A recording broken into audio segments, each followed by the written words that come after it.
Welcome this is what we're going with. to our sexy living room. Yes. Oh, okay. I'm so happy we're doing this. Me too. Hi, welcome everyone. I am Dr. Kimberly Rose Pendleton. I am thrilled to be interviewing my good friend and my personal boudoir photographer. And why don't we start with you just introducing yourself? All right. Well, my name is Karen of Karen Morgan Boudoir. This is my boudoir studio that we're hanging out in right now, and it's just, I don't know, my happy place, I guess you could say, because this is where all the magic happens. Honestly, it's become my happy place too. So just like a little bit of background, I booked my first shoot with Karen after I had already had Rosie, and I really was like just wanting to feel almost like to get acquainted with that new version of me. You know, every boudoir shoot I had done before, which they had all been so life-changing, but that was all like, that was a different me. And it just, I wanted to get to know like who I was now. I wanted to celebrate my body. I wanted to feel sexy. And I was grappling with some of the stuff that I think we get handed as women. We for sure get handed as moms about like, am I still sexy? Like, does it need to be the same? Are you only sexy if you bounce back and are suddenly like, it doesn't even look like you had a baby? You know, just all that noise. Even as like a professional self-love, confidence person. And it really was so transformative to come into your happy place, to come into the studio and like update my own programming around like what sexy means in this stage. Yeah, this chapter of your life, right? Because our life is like, you know, the story. Yes. And boudoir is telling a story. Yeah. And we're at these different chapters. So who you were in college is not the same woman that you are, you know, getting remarried and having a baby and going through all these like transitions in life, especially after having a baby. You're the back burner. Everything else comes first. And if you're an entrepreneur, then really you're on the back burner because then your baby, your family, and your career and, you know, your business comes first. Yes. So you're back burner babe at that point. You need to reconnect with It's so you. true. It's so true. Do you find that most women, when they come in to do a shoot, are aware that like their confidence is like part of what they're wanting to reclaim? Or like what do you think that relationship is to self-esteem when they come in here? Sometimes it's the intention for them to reconnect and gain, you know, self-love, rid self-doubt, that kind of a thing. But a lot of the time it's kind of the byproduct. Because it's harder to go and invest in yourself. It's easier to say, I'm going to do this as a gift for someone else. And so a lot of times women even use that as an excuse for why they won't do it. Well, I don't have anyone in my life to do this for. It's not for anyone else. It's for you. The win-win, of course, is if someone else gets to see them, then lucky 100%. them. But really, it's not about that. It is really about you. And being able to come in and do it for yourself is a big deal. But a lot of times they don't realize it until they're here and they're walking out the door with, you know, 3 inches higher than they were when they came in. And feeling like, whoa, like there she is.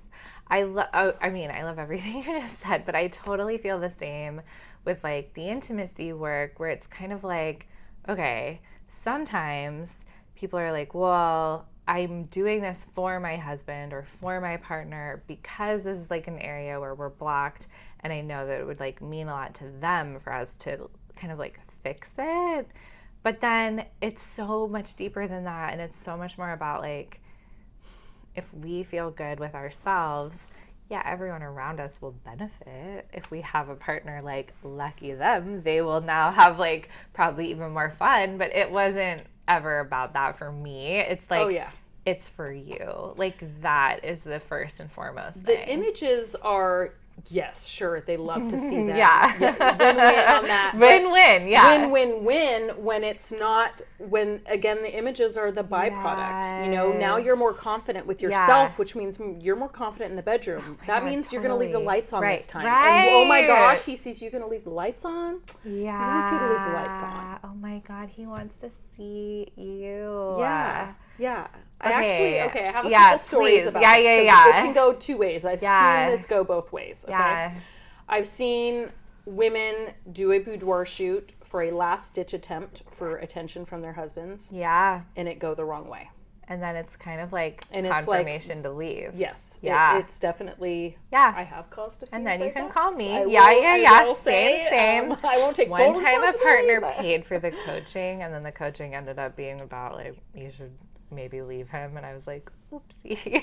Yeah. But also, like, yeah. the truth has to come out. Yeah. And, you know, another story, actually, I'll tell this one, and anyone can go on my website and see the story on my blog, because I basically took the story she gave me and posted it as a blog. Yes. But I had a client do a photo shoot and not tell her husband that she was doing it. Yeah.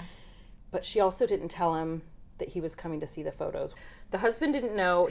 You didn't know he was coming. He didn't know he was coming. Yeah. So we both have kind of like a surprised look on our face. Yeah. And then she turns to him and says, honey, we're actually here to see some photos that I took. He thought he was here to refinance papers for their house. Like, he thought he was refinancing their house. So he sits down, the lights are off, you know, we're going through the pictures, and he's pretty quiet. Not angry quiet. He doesn't look angry. He just looks like he's staring, and he's quiet. And he's taking it in. Mm-hmm. And then, you know, that he says, you know, thank you, doesn't really talk much. Her and I kind of talk. We'd figured out what we were going to do ahead of time as far as what she wanted. Okay. And so she chose her images, and then they left. And then I got an email, like, you know, days later, maybe a week later, that on the way home, their car broke down. And he was super quiet, and she wanted to talk about it. But then when the car broke down, they just got, you know, distracted and didn't end up dealing with it. The weekend went by. They were working on the property. They weren't talking much. And then finally, like, Sunday rolled around, and she was like, hey, like, what's going on? Like, you haven't talked to me much since the photos. And, like, did you like the photos? Yeah. He was mad at himself.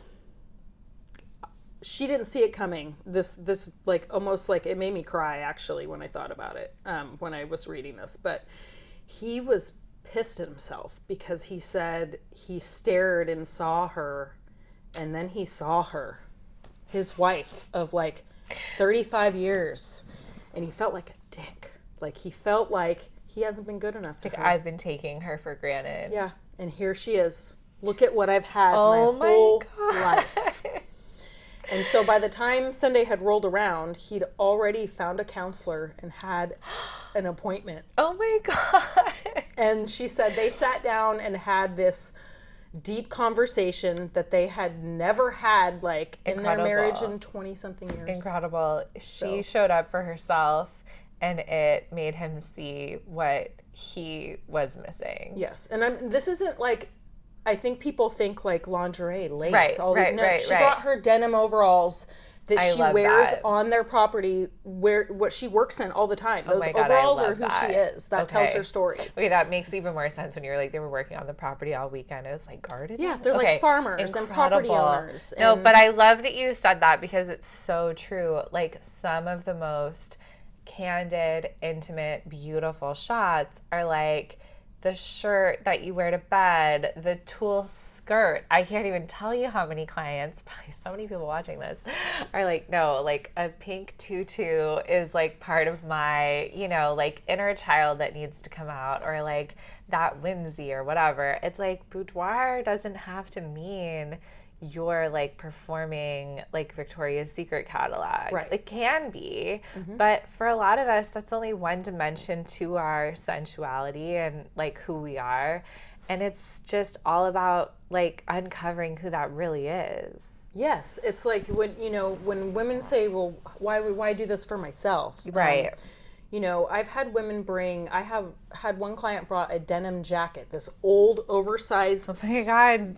denim jacket. I can imagine how sexy that would be, though. It was her. She called it her security blanket because she's had it pretty much her whole adult life, and even when she was a young teen. Interesting. She's always had huge breasts, and she was sexualized when she was 12. She would be at a family reunion, and she's wearing the same tank top that a cousin is wearing, but someone is telling her that it's inappropriate. She needs to be covering up. That's inappropriate. That's it. And so when she got older, this jacket was always her. Always covered her up. And before she got a breast reduction, she was like, I want to document myself as I am now. Wow. I've had several women come in and they want to be documented before they have a mastectomy or before they go through all of that. Yeah. Okay. It's a little different, but I know related. Can you speak to the voice? And even I had it when I'm like, okay, it's like my job to not listen to a voice like this. So I can only imagine how everybody else is feeling. But like, even I had that thought of like, well, maybe I should wait till I lose 10 pounds. Maybe I should wait till the baby's older. Maybe I should change my hair. Maybe I should. I had a dive every time I told myself that. Right. Yeah. I'm like, sure. Oh my God, it's so in there. What would you say to the woman watching this who literally was like, oh, they just read my mind. I want to book a shoot, but I'm going to wait till I lose the 10 pounds. Like, okay, well, let me tell you. Yes. I am that woman too. We are. So we get it. We so got it. Shoot, I said, I'm going to lose 10 pounds. I'm going to eat healthy. I'm going to do this. I used it as an incentive to lose the weight. Sure. And then 2 days before my session, I really wanted chili dogs. Okay, I really did. And so I love it. I love it. I'm going to eat the damn chili dogs. And guess what? When I see my images and I go, holy crap, that's me. That's the me that just ate chili dogs 2 days before, and she still looks like that. I love it. I love it. Imagine seeing your images and knowing you didn't break your back and starve yourself to look like that. That's how you look as you. You're so beautiful. It's way more empowering. I love that you would say it that way. Yeah, I feel like there are a couple things that come to mind. One is like, okay, just do it again. Like, this doesn't have to be a one-time thing ever in our whole lives. I think that was like something that really freed things up for me, where it was like, I'm going to take it now because I love myself now. And if and when my body changes again, maybe I lose 10 pounds, maybe I gain 10 pounds, because that's kind of the direction like we go in life. It's okay. And I can just celebrate that body too, and that felt really like permission giving. And then, I also had a feeling, which I'm like so excited to be able to have this conversation with you, but almost the like feminist part of me being like, fuck that. I don't need to wait until I'm smaller or taking up less space in order to like celebrate this body. Then I'll love myself. Right. Like, no. Says who? Who benefits from me feeling that way? What? And so I feel like that takes us down a path that's like so fun and so interesting, and where our work is like, it's edgy because we're both still playing in that realm of like almost things that could be acceptable to the patriarchy, women feeling sexy and beautiful, women doing this work to be like happy in love. But our angle is about like women's empowerment and being so strong and actually being at the biggest badass, like channeling your inner badass, like you like to say, in a way that's totally different. Like, we're not actually out here being like, okay, let's mold all women into like a Playboy bunny, like furthest thing from it. No. But like, what would you say to that voice that's also kind of encouraging us to play small, that's going like, well, you can't do that. Aren't you just like performing? Aren't you just playing that part? Aren't you like participating in, like the male gaze or something like that? How do we claim this to be for us? What's that saying? It's like, give yourself the love that you so willingly give to others. Totally. Would you tell your friend or someone else, like, oh my God, you probably shouldn't do that until, that blemish clears up on your face, or, you lose. You might want to lose. You should hide. You just hide in your house until you look absolutely perfect. Like, what? No, we would literally never. And probably even more to your point, if we heard our best friend saying that, we would like chime in and Tell her to interrupt shut her. the F Yeah. up. Yeah. Like, what are you saying? Absolutely not. And I feel like that's such a perfect answer, because doesn't that, in a way, like, slap the face of patriarchy that would say, like, women have to be perfect, you have to be, you know, like, perform this femininity, like, be the perfect woman. It's like, no, actually, me celebrating my imperfect real self and feeling sexy in that, accepting that woman for who she is at the root of it all. Exactly. Like, that's enough to destabilize the entire thing. Yeah, I love that. Isn't that what they're all afraid of? Yes! I literally think so. It's like, if women actually all woke up and, like, recognized how powerful we were, like, the entire economy would collapse. Like, so much is based on selling us things that feed, like, how shitty we are taught to feel about ourselves. And instead, claiming this kind of inherent wholeness and, you know, this beauty that just gets to be, you know, I like to say, I called it uncover, because it's like, it's not about us changing. It's about us taking away anything, like, getting in the way of recognizing how beautiful we are. And uncover happens to be the perfect double meaning to talk about a boudoir shoot at the same time. It does. It really does. Yeah, absolutely. Okay, so on a practical note, like, if now they're like, okay, fine, you sold us on the philosophy and you sold me on not waiting until... Right. It's for everyone. Yeah, it's for everyone. It's for this moment. What, like... Is there anything that you think is just so helpful to keep in mind if you're, like, you're booked, you're on your way to your shoot, or, like, you're getting ready for it? Like, what do you like to tell people to prepare? Okay. So I like to tell people to embrace the nerves. Because you're going to have them. You're going to have them. But that's also what makes you feel like you're alive. Yes. You know, when you step outside your comfort zone, you do brave things. Yes. On the way to my own boudoir shoot, and I photograph women for a living, I was like, am I really doing this? This is silly. Wait, me? I belong to the other side of the camera. And I literally laughed out loud in the car because of how many of my clients were like, I don't know, on the way out here, I almost turned around. Totally. I was in the parking lot. Something I almost didn't turn off the car. You know, several times. But then, you know, when they leave, they're like, oh my God, I'm so glad I did this. And their only regret is that they didn't do it sooner. So all 100%. Of those reasons that they put off, you know, in the end just became so unimportant. Oh my God, I love that. Yeah. Yeah, walk us through a day. I mean, I think many people watching this will literally be in this studio at some point booking a shoot, probably paired with a VIP day with me. It's like the perfect weekend, you know? But what can they expect, like, from a day with you? Empowerment and confidence, but also feeling pretty. You know, I had someone tell me, feeling pretty is so fun. And I was like, that sounds so simple. It sounds so simple. But feeling pretty is fun. And so even though you are nervous and you are scared and you are doubting yourself, you're going to have fun. Yes. And you're going to look amazing. Yeah. So I don't know, just expecting to blow your own damn mind. Because you will be surprised. Yeah. You will look at the images and go, whoa, that's me.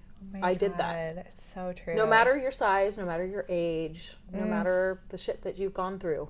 So good. Yeah. Yeah. Just to, like, you know, speak to that a little. I feel like one of the things I notice with women, and definitely felt in myself, like, when there is purity culture or shame or trauma in our background, one of the things that I feel like gets flipped as a switch is, like, it's not safe to be beautiful. It's not safe to feel pretty. I don't want to shine too brightly, because what if it puts me, like, in some kind of danger? There's the attention that you do end up getting. Yeah. You want to feel pretty for you. Right. You're not doing it for anybody else. Right. But maybe there's people in your life that are going to judge you or be like, wow, she's really, conceited or selfish. They might feel jealous or triggered. Yeah. Or judgment. And what I have found, I mean, that if anybody's, like, listening to that and is like, yeah, that, like, really resonates. I don't want the attention from men. Often I don't want the attention from other women. Like, I don't know how to handle this. I was taught maybe that like this is bad. Even like most of my clients are like, I always thought it was like sinful, you know, to like take too much interest in any of this. And I would doing something for yourself. Bad mom, bad wife, bad woman. How dare you have any pleasure? How dare you? I know. It's like, if you come from a Christian background, our whole origin story is like, sin comes from a woman doing what she wanted. Serve and obey. Serve and obey. Yeah, so it's like, oh my God. And even, you know, so many of my clients will tell me like, I thought I had moved away from, you know, all of that stuff. You know, they maybe still even have their own relationship to faith, but they're like, I let go of a lot of the rules. But when it comes to this kind of thing, sometimes it's like so deep in there that you're like, whoa, I didn't know that I still felt all this guilt or all this shame until I tried to take my clothes off and felt like I had a choir of nuns yelling at me or whatever. And so it's like, oh my God, like what, you know, how do we like make sense of this? And what I would say, and I'm curious if this resonates or if you have a different take, but like what I've seen is the more confident I am and the more just like in a way at peace with my own self I am. That's a huge way of saying it, I think. Yes. At peace. Yes. You're accepting of flaws and all. Yeah. Flossom. Right. It's like you know, at least at the very beginning, I really felt like I was so worried, like, is this going to trigger people? And it instead became this like permission slip for everyone else too. It was kind of like, wait a minute, if she feels that way, maybe I could feel that way. If she feels that way after everything she's been through, maybe I could feel, you know. And so instead of, I mean, even if some people were like triggered on their way there, it still was really, it was amazing to see. It was sort of service for me to feel the best that I had ever felt and to keep kind of nurturing that confidence in me, especially through something like this. It didn't make everyone turn on me or make everybody upset. In fact, kind of the opposite. It was like I could radiate out and they got to like do the same. Mm-hmm. A rising tide lifts all ships. I was literally going to say that. That so is amazing how that it you really just is, said though. that. Yes. Yeah. And, you know, I think it's really, like, if I were to connect it to kind of our bigger mission, both of us, and I know so many people watching this too, it's like, can you even imagine if the world were full of women who felt that way, who felt confident, who felt beautiful, who felt at peace and whole and just knew how magical they were? You know, it's like you can see how different things would be. And that's worth it. It's like worth it for each of us to do our part. And it's such a bonus that our part can be so fun. Like it can involve like playing dress up and being a showgirl and like, you know, creating these incredible images. If you become an intimacy coach, they can also be a write-off. It's the most rewarding thing to be able to help somebody change how they see themselves. Yeah. You know, it just, I don't know. I am lucky. You're lucky. What a gift. I know. And I'm just like, what a dream team. I'm so grateful for you. Is there anything else you just want to make sure everybody hears as they think about, you know, stepping into this world? Oh gosh. I did already mention embracing the nerves. Yes. I love that. Embrace the self-doubt. Embrace that those are all feelings. Those are all real feelings. Yeah. But, you know, people are going to judge you regardless. Yeah. Whether you do great things in life. I mean, you could be Taylor Swift and people are still going to judge you. Right. So you just got to do what's right for you because you are at the heart of your story. You're the person that's going to be with you for the rest of your life to the very end, no matter what. Nobody else is. So true. And we need to make ourselves happy and see our self-worth. Yeah.